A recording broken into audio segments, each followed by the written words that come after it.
1989 में SC/ST act लाया गया था। 1989 में एक्ट लाया गया यहाँ पर, क्योंकि ना बहुत सारा SC/ST समाज को दबाया जाने लगा था, और SC/ST समाज को दबाया जाने लगा।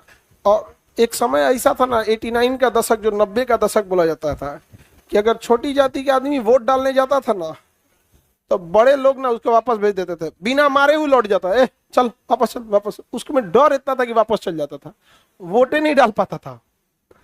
दो चार को जो हिम्मत दिखाते थे, इतना मार मारता था सब ना, क्या कर पाएंगे यहाँ पर। तो इसलिए एक कानून लाया गया था इन लोगों के लिए, कि अगर किसी को आप जातिगत शब्द बोल दीजिएगा या फिर प्रताड़ना कर दीजिएगा और वो पुलिस में कंप्लेन कर देगा, तो तत्काल गिरफ्तारी हो जाएगी। बाद में जांच होगा कि वो सही बोला कि झूठ बोला, आप बोले कि नहीं बोले, जांच होते रहे, पहले गिरफ्तारी। सेम महिलाओं के साथ भी था, महिलाओं के भी बहुत अत्याचार होने लगा। तो कोई कोई पीट देता था महिला को, सास, ननद, हस्बैंड, देवर, कोनो आएगा 2-3 झापड़ मार देता था। अब बेचारी कुछ कर नहीं पाती थी, तो इसके लिए महिला एक्ट आया। अब वो जाके कंप्लेन कर देगी ना, तो पकड़ा के जाएंगे लोग। समझ में आ गया कि नहीं आ गया? सब लोग, बाद में जांच होगा। दोनों का कुछ कुछ थोड़ा थोड़ा मिसयूज हुआ। समझ में आ गया कि नहीं आ गया?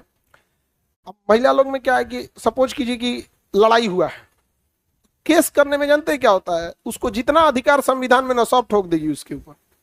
सपोज कीजिए कि मारपीट हुआ है, तो मारपीट का आरोप लगाए ना, अब वो लगाएगी मारपीट भी हुआ है, दहेज के लिए भी बोला गया है। अच्छा, सपोज कीजिए कोई पटना में पढ़ाई कर रहा है ना, ओके, भाभी से घर झगड़ा हुआ ना, पटना वाला का नाम डाल देगी टीवी पे। हमारे पास बहुत सारे बड़े लड़के आते हैं, एगो आया था 2-3 दिन पहले, सर घरे झगड़ा हुआ, भाभी हमरो नाम डाल दिए। हम कहेगी इधर देख, इधर हम है, तोरा बड़का भैया इधर है। ऐसे कैसे नाम डाल देंगे यहाँ पे? तुम है ना यहाँ पे काम करते। लेकिन अगर तुम लोग का नाम हम डाले तो तत्काल आया करो। केस डायरिया बनने के बाद 6 महीना पुरान डायरी लेके आओगे तो हम कुछ नहीं कर पाएंगे। अगर तत्काल हुआ है ना, आज कल में आ जाओ, रियल है, जेन्युइन, तो हम उतना प्रूफ दे देंगे जिससे ये पता चल सके कि आप वहां नहीं थे। हमारे पास कोई पावर नहीं है कि जो हम नाम कटवा देंगे, लेकिन इतना एविडेंस दे देंगे कि आपका नाम नहीं जुड़ेगा। बट आप आते हैं 2 महीना 3 महीना बाद, तो कुल क्रियाक्रम खत्म हो चुका रहता है, हम क्या कर पाएंगे तब आप। तो कई बार ऐसा, तो ये मिसयूज नहीं करना चाहिए। अगर सपोज कीजिए कि लड़ाई झगड़ा हुआ है, नाम डालिए कि हमारे साथ मारपीट किया गया है, ये लोगों ने मारपीट किया है, खत्म कहानी, उसको गिरफ्तारी होगी। अब ये क्या कि मारपीट हुआ है तो उसमें कितना रहेगा, सब लाद देना है।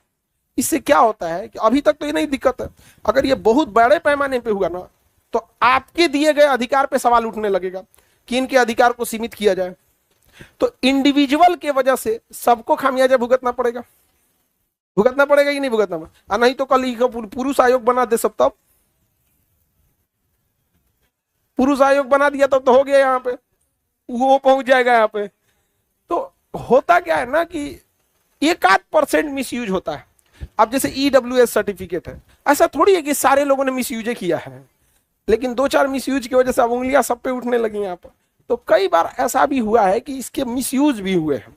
तो जब टाइम टाइम पर इसमें संशोधन भी है, SP को पावर दिया गया है कि SP जांच करेगा कि जिसके ऊपर SC/ST एक्ट लगाया गया है सच में है या नहीं है। क्या ऐसे ही आके लिख दिया है, ऐसे ही लिख देंगे तो भी क्या है, गलत है। कभी किसी नियम कानून का व्यक्तिगत लाभ या व्यक्तिगत दुश्मनी के लिए मिसयूज नहीं कीजिएगा, क्योंकि जब ये बहुत बड़े पैमाने पे हो जाएगा तो आपके पूरे समाज को लड़ना भुगतना पड़ेगा।